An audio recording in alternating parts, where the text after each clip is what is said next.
الله وبركاته. الحمد لله رب العالمين والصلاة والسلام على أشرف الأنبياء وإمام المتقين. اللهم صل وسلم وبارك على عبدك ورسولك محمد وعلى آله وأصحابه أجمعين وعلى من تبعهم بإحسان إلى يوم الدين. أما بعد. روى البخاري رحمه الله في صحيحه عن عائشة رضي الله عنها قالت قال رسول الله صلى الله عليه وسلم احب الاعمال الى الله ادومها وان قل. ہمارے درس حدیث کا عنوان ہے نیک اعمال کو، نیک کاموں کو پابندی کے ساتھ کرنا، جس کو عربی زبان میں مداومت کہتے ہیں.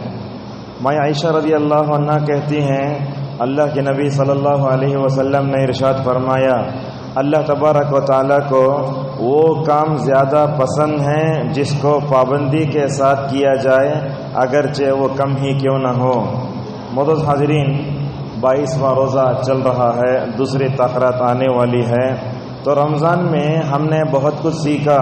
اس میں ایک سبق یہ تھا کہ جو بندہ رمضان میں نیک عمل کرتا ہے اس کو یہ سبق لینا چاہیے کہ رمضان کا جو رب ہے وہ دوسرے مہینوں کو پیدا کرنے والا بھی وہی رب ہے. لہذا جب ہم رمضان میں اللہ کی عبادت کرتے ہیں اس کا مطلب یہ ہوا کہ غیر رمضان میں بھی اللہ تبارک و تعالیٰ سے ہمارا تعلق بڑا مضبوط ہونا چاہیے. سلف میں سے کسی نے کہا بئس القوم لا يعرفون اللہ الا فی رمضان. بہت برے ہیں وہ لوگ جو صرف رمضان میں اللہ کو یاد کرتے ہیں اور غیر رمضان میں اللہ تبارک و تعالیٰ کو بھول جاتے ہیں. تو آپ نے اس مہینے میں جو بھی نیک کام سیکھا اس کو مداومت کے ساتھ، پابندی کے ساتھ اور توجہ کے ساتھ کرنے کی کوشش کیجیے. اللہ تبارک و تعالیٰ نے سورہ حجر کی آیت نمبر 99 میں کیا کہا؟ وَاعْبُدْ رَبَّكَ حَتَّى يَأْتِيَكَ الْيَقِينُ. اے اللہ کے نبی صلی اللہ علیہ وسلم، آپ اپنے رب کی عبادت کرتے رہیے یہاں تک کہ آپ کو موت آ جائے. یہاں یقین کا جو لفظ ہے صوفی جو ہوتے ہیں وہ یہاں غلط تفسیر کرتے ہیں. کیا بولتے ہیں؟ اللہ کی عبادت کرو یہاں تک یقین آ جائے. اگر دل میں اللہ کا یقین آ گیا تو نماز نہیں پڑھنا. اسی لیے آپ دیکھتے ہوں گے یہ صوفی پیر مرشد لوگ بولتے دل کی نماز، حالانکہ نماز کوئی دل کی نہیں ہے. یہ غلط تفسیر ہے. معزز حاضرین، نیک اعمال کو ہمیشہ کرتے رہنے سے دلوں میں نرمی آتی. آپ نے یہ محسوس کیا ہوگا رمضان سے پہلے قرآن سناتے، بیان سنتے، جمعہ کا خطبہ سنتے، مگر رمضان میں جو چیز سنتے ہمیشہ یاد رہتی ہو. ابھی یہاں آپ میں سے ایک نوجوان میرے پاس آئے، وہ کیا کہتے ہیں 2018 میں آپ آئے تھے، یاد ہے؟ دیکھیے کیا بولتے ہیں، داڑھی کے بارے میں 2 درس ہم نے دیے تھے. وہ نوجوان بولتا ہے شیخ آپ کا وہ درس سنا، دیکھو الحمدللہ داڑھی پہلے کاٹ رہا تھا، وہ آپ کے درس کی وجہ سے ماشاءاللہ چھوڑ دیا ہوں. دیکھیں یاد ہے، میں اپنی تعریف کرنا نہیں چاہتا ہوں، آپ سے بتانا چاہتا ہوں کہ ایک آدمی بھی اگر میرے اس درس سے ہدایت پا جائے میرے لیے سرخ فوٹو زیادہ بہتر ہے. بولنا یہ ہے آدمی سننا نہیں، قبولیت کے کانوں سے سننا. آدمی جب سننا تو عمل کرنے کی نیت سے سننا چاہیے. تو رمضان میں عمل کرتے کرتے کرتے ماشاءاللہ دل کیا ہوتا، نرم ہو جاتا. غیر رمضان میں جو نہیں روتا وہ رمضان میں بھی رو لیتا، دعا میں، بیان میں دل نرم ہو کے رونے کے قریب ہوتا نا، کنٹرول کر لیتا انہیں. اگر ذرا دل نرم ہوا تو بس سمجھیے آنکھ سے آنکھوں مکمل طور پر آ جاتے ہیں.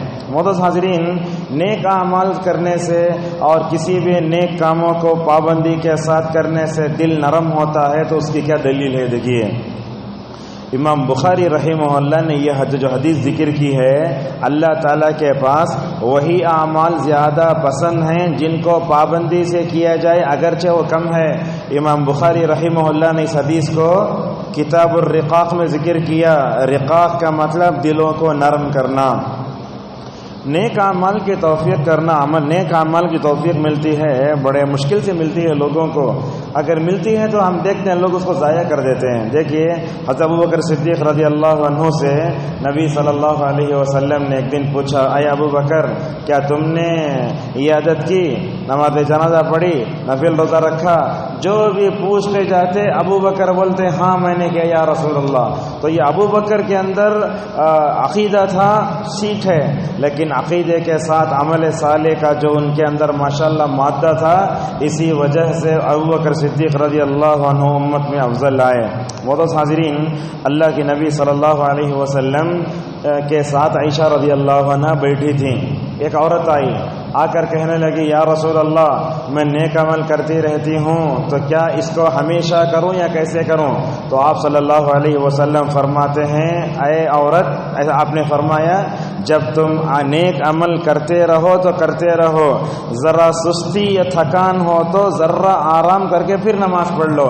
ان طاق راتوں کے اہتمام کو دیکھیے آپ، اللہ تعالیٰ طاق راتوں کو لائن سے رکھتا تو لوگ بیزار ہو جاتے ہیں. ایک رات کے بعد بیچ میں کیا پتا. جن لوگوں کی ہمت بلند ہوتی ہے، جو لوگ جنت الفردوس کو پانا چاہتے ہیں، ان کو 5 یا 10 بھی اگر دیا تو اس سے بڑھ کے جو کریں گے ماشاءاللہ، ایسے لوگ بھی ہیں. تو لہٰذا یہ 5 طاقتیں جو آئی ہیں، ایسے معلوم ہوتا ہے کہ ایک دن جاگو، ایک دن تھوڑا آرام کر لو، پھر جاگو، پھر آرام کر لو.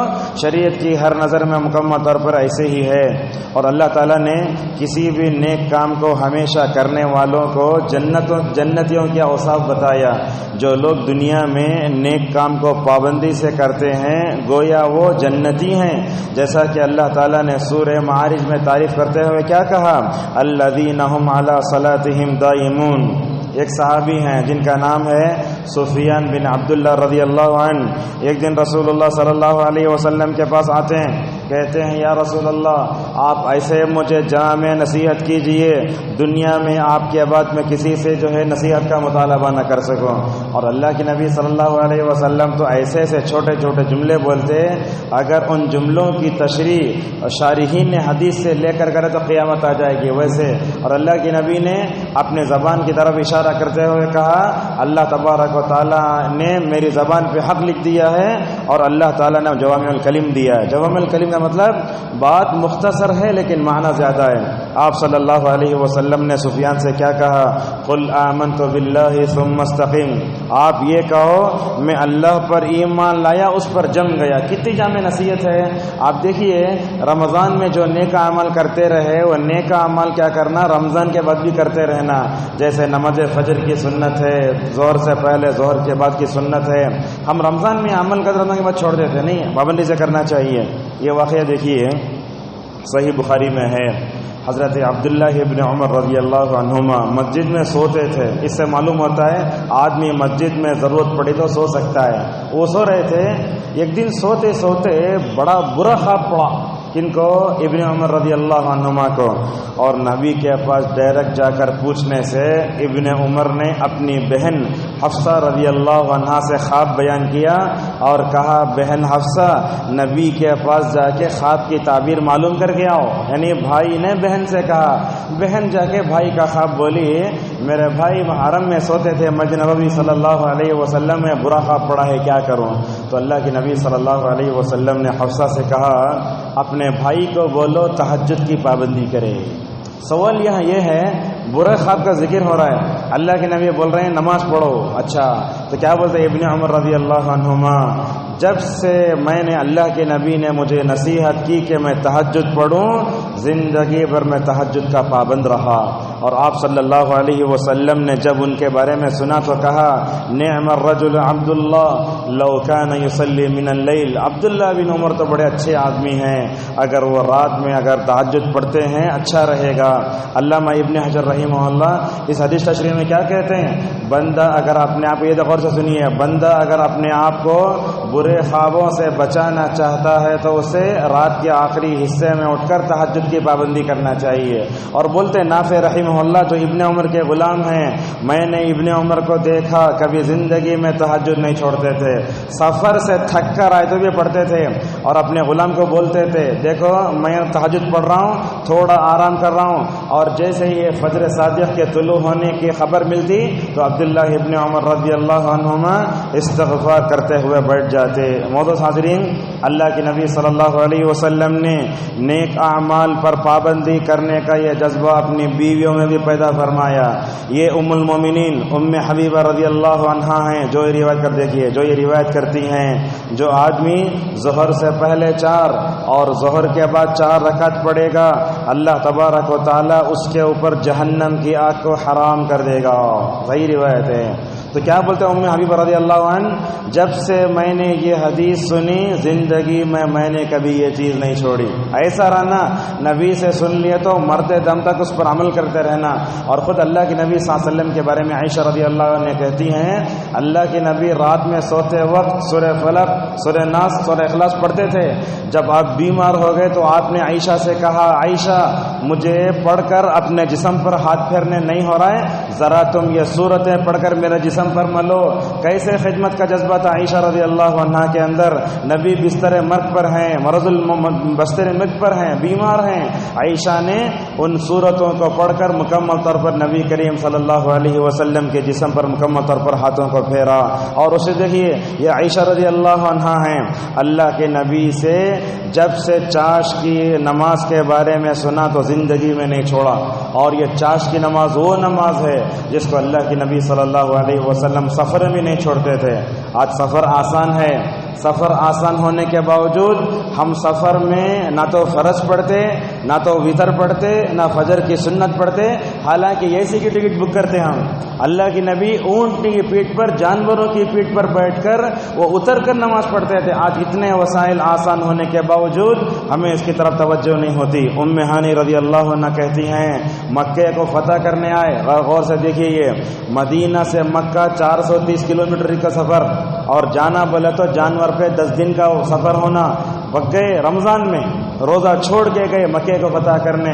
مکہ فتح کرنے کے بعد ام ہانی رضی اللہ عنہ کہتی ہیں، مکہ فتح کرنے کے بعد آپ صلی اللہ علیہ وسلم نے میرے گھر میں چاش کی رکعت 8 رکعت نماز پڑھی۔ اللہ کے نبی صلی اللہ علیہ وسلم اتنی پابندی کرتے تھے۔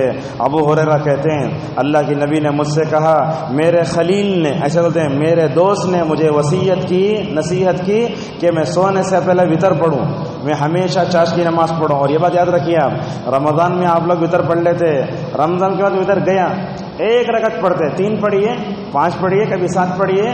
اور یاد رکھیے، وتر چھوڑنے والا صحیح آدمی نہیں ہے۔ امام احمد رحمہ اللہ سے پوچھا گیا، جو آدمی وتر نہیں پڑھتا اس کا کیا حکم ہے؟ کیا بولتے ہیں؟ دیکھو، انہیں برا آدمی وتر چھوڑنے والے سے دوستی نہیں کرنا۔ اگر اس روشنی میں دیکھے تو کیا ہوگا حال؟ وتر پڑھے تو آئندہ سال رمضان میں وتر پڑھتے، وتر پڑھ نہیں سکتے ہم، اتنا بھی اللہ کی عبادت کے لیے وقت نہیں ہے، لہذا ہم میں سے ہر ایک کو وتر کی پابندی کرنا چاہیے۔ اور اسی طریقے سے رمضان میں ہم دیکھتے، پہلا عشرہ 8 صف، دوسرا عشرہ 3 صف، تاخراتوں میں تھوڑے لوگ آتے تھوڑے چلے جاتے۔ یہ نہیں، آدمی اگر اللہ تعالیٰ کو خوش کرنا چاہتا ہے تو وہ ہمیشہ آتا ہے، لہذا اس کی طرف توجہ ہونا چاہیے۔ اور دیکھیے، حضرت فاطمہ کو، علی کو بلا کر بٹھایا، بولے علی اور فاطمہ میں تم کو نصیحت کرتا ہوں، سونے پہ تسبیحات پڑھنا۔ علی رضی اللہ عنہ جنگ میں گئے، جنگ صفین، یہ علی اور معاویہ کے درمیان میں ہوئی۔ پوچھنے والے نے علی سے پوچھا، جنگ کی رات میں بھی وہ تسبیحات پڑھے کیا جو اللہ کی نبی نے تم کو سکھائے؟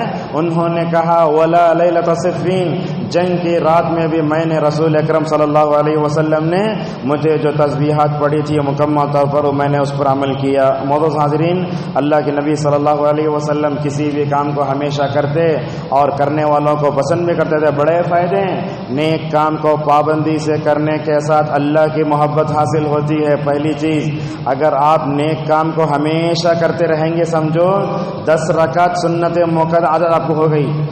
اب کیا ہے، آپ دعا کرتے جا رہے ہیں، بیمار ہو گئے، وہ بیماری کے وقت آپ خوشحالی میں جو اللہ کو یاد کرے، دیکھو وہ خوشحالی میں نیک کام پر جو آپ مداومت اختیار کے لیے پابندی کریں، اگر بیماری یا مصیبت یا تکلیف کے وقت اللہ کو پکارے تو اللہ تبارک و تعالیٰ آپ کی دعا کو ضرور قبول کرے گا۔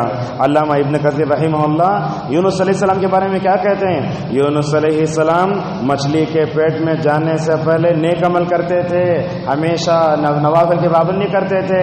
جب مچھلی کے پیٹ میں چلے گئے، وہاں جا کر انہوں نے لا الہ الا انت سبحانک انی کنت من الظالمین کہا، تو اللہ تعالیٰ نے خوشحالی میں اللہ کو یاد کرنے کی وجہ سے مصیبت میں ان کی دعا کو مکمل طور پر قبول فرمایا۔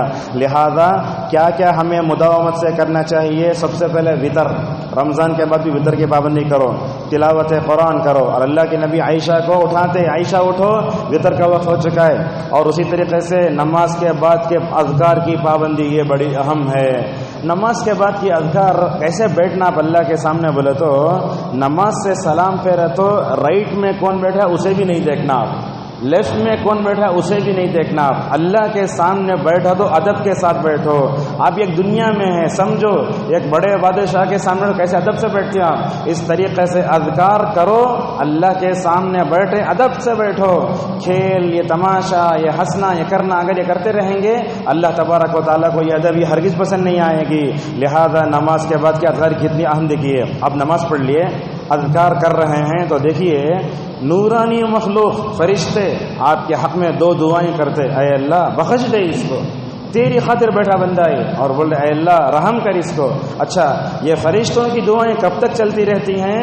اللہ کے نبی صلی اللہ علیہ وسلم نے فرمایا اگر بات کیے تو یہ دعا کٹ، اگر آپ کا وضو ہوا تو یہ دعا کٹ ہو جاتی ہے۔ لہذا بیٹھو، پابندی سے بات کرو، بات کرنا، مسافہ کرنا یہ بات ہے، کر لے سکتے، لیکن میں نے بہت بڑے علماء کو دیکھا جدہ میں، صالح فوزان حفظہ اللہ کے بازو بیٹھ کر میں نماز پڑھا، اذکار میں باندھے ہوں، شیخ ادھر ادھر پلٹ کے دیکھے تو ماشاءاللہ ماں وہ داڑھی ہلتی جا رہی ہے، اذکار کر رہے ہیں۔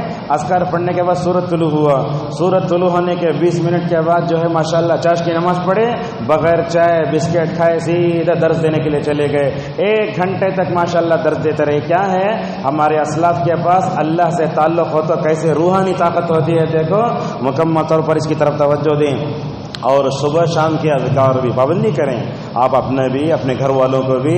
بچے جب تک صبح شام کے اذکار نہیں پڑھتے ان کو کھانا بھی نہ دودھ بھی نہیں دینا، اگر آپ ایسی پابندی کریں گے تو ہو سکتا ہے۔ اور اسی طریقے سے تسبیحات، علم کا معاملہ اور کتابوں کا، اور دیکھیے آپ لوگ ماشاءاللہ کتنے لوگ اس میں رات میں جگے ہوں گے، تسبیح ہوں گے، میں درد دے رہا ہوں آپ لوگ سن رہے ہیں۔ اس طریقے سے علم کی حاصل کرنے کی جو بھی مجلس ہوتی ہے اس میں بار بار حاضری دینا چاہیے۔ علماء کیا کرتے 15 سال 20 سال جو کتابوں کا مطالعہ کرتے اس کا پورا نچوڑ آ کے لاپیشن پیش کرتے۔ آپ 10 کے شروع سے جتنی چیزیں سنیں نا، اگر ایک عام آدمی اس کو پانا چاہتا ہے 10 سال بھی جا کر اگر کسی مکتبے میں کتابوں کو الٹے تو یہ چیزیں نہیں مل سکتی۔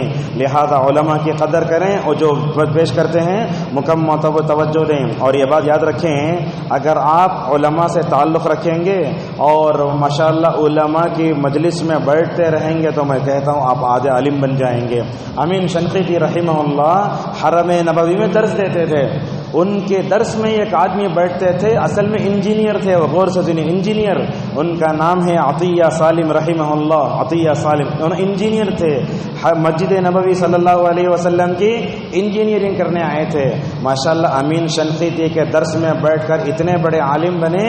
وہ کہتے ہیں عطیہ سالم، ایک دن شیخ شنقیطی نہیں آئے، ماشاءاللہ لوگوں نے پکڑ کر مجھے وہ جگہ بٹھا دیا جہاں شیخ درس دیتے تھے۔ الحمدللہ ایسے عالم بنے، ان کے صحیح علم کے وارث بنے، اور ان کے انتقال کے بعد وہیں ڈیٹ بیٹھ کر مکمل طور پر درس دیتے تھے۔ اب کی مثال دیتے ہیں، پانی پڑ رہا ہے، اگر پتھر پہ بھی پانی پڑا تو اس میں سوراخ پڑ جاتا۔